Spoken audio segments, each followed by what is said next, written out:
ئەمڕۆ مامۆستا عەلی باپیر ئەمیری کۆمەڵی ئیسلامی کوردستان هاوڕێ لەگەڵ وەفدێکی ئەنجومەنی سەرکردایەتی گەیشتە قەزای سۆران و لە دەروازەی قەزاکە لەلایەن بەرپرس و کارگێڕ و ئەندامانی مەڵبەندی هەشتی سۆرانی کۆمەڵی ئیسلامیەوە پێشوازی لە وەفدە باڵەکەی کۆمەڵی ئیسلامی کرا. پاشان بەرە و بارەگای مەڵبەند بەڕێکەوتن لەوێش لەلایەن مەڕوان گەڵاڵی سەرۆکی فراکسیۆنی کۆمەڵی ئیسلامی لە پەرلەمانی کوردستان و هەروەها ژمارەیەک لە ئەندامانی پێشوازیان لێکراوە بڕیارە لەو سەردانەیدا ئەمیری کۆمەڵی ئیسلامی کۆڕێکی جەماوەری ساز بکات. هاوکات چەندین دیداری سیاسی و کۆمەڵایەتی لەگەڵ کەسایەتی و هاوڵاتیانی قەزای سۆران و ناوچەکە ئەنجام بدات. بەڵێبەرزان بۆ وەرگرتنی زانیاری زیاتر لەبارەی سەردانەکەی ئەمیری کۆمەڵی ئیسلامی بۆ سنووری قەزای سۆران پەیامنێرمان ئازاد ئۆمەراوەیی ڕاستەوخۆ لە سۆرانەوە لەگەڵمانە. ئازاد سڵاو لێبێت وەم کاتت باش. سەردانەکەی بەڕێز ئەمیری کۆمەڵی ئیسلامی بۆ قەزای سۆران لە چوارچێوەی چیدایەوە کار و چالاکیەکانی لە ڕۆژانی ئایندەدا چی دەبن و چەند ڕۆژ دەمێنێتەوە؟ بەڵێ کاکارزان سڵاو لە تۆ و لە بینەرانی بەڕێز و خۆشەویست بێت.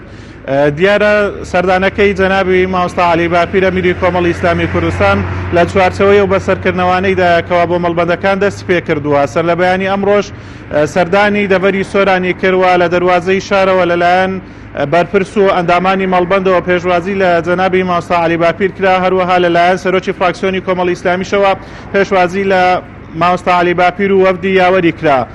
سەرەتا لە مەڵبەند لەگەڵ ستافی مەڵبەندی سۆرانی کۆمەڵی ئیسلامی کۆبەوە تیایدا دەستخۆشی لە ئەندامان و بەرپرسی مەڵبەند کرد لە بەرامبەر ئەو کار و چالاشیانەی کەوا لە دەڤەری سۆران ئەنجامی دەدەن.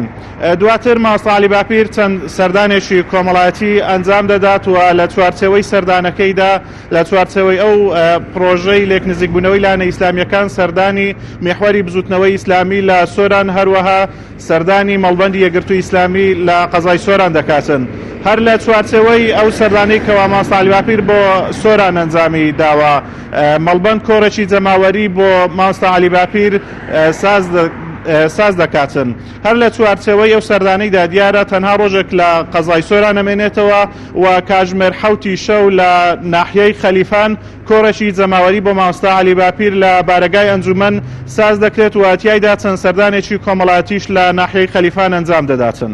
زۆر باشە باس لەوە کرد کە لە چوارچێوەی لێک نزیکبوونەوەی لانە ئیسلامیەکان بەوەی کە لە ماوەکانی ڕابردوودا بینیبان ئەمڕۆ بەڕێز ئەمیری کۆمەڵی ئیسلامی بەنیازە سەردانی مەڵبەندی بزوتنەوەی ئیسلامی بکات لە سۆران. جگە لەم سەردانی هیچ لانێکی دیکەی سیاسی دەکات لە غەیری لانە ئیسلامیەکان؟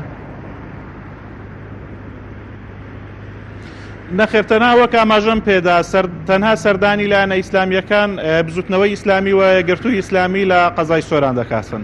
بەڵێ زۆر سپاس بۆ پەیامنێرمان ئازاد ئۆمەراوەیی لە سۆران. سپاس بۆ زانیاریەکانت.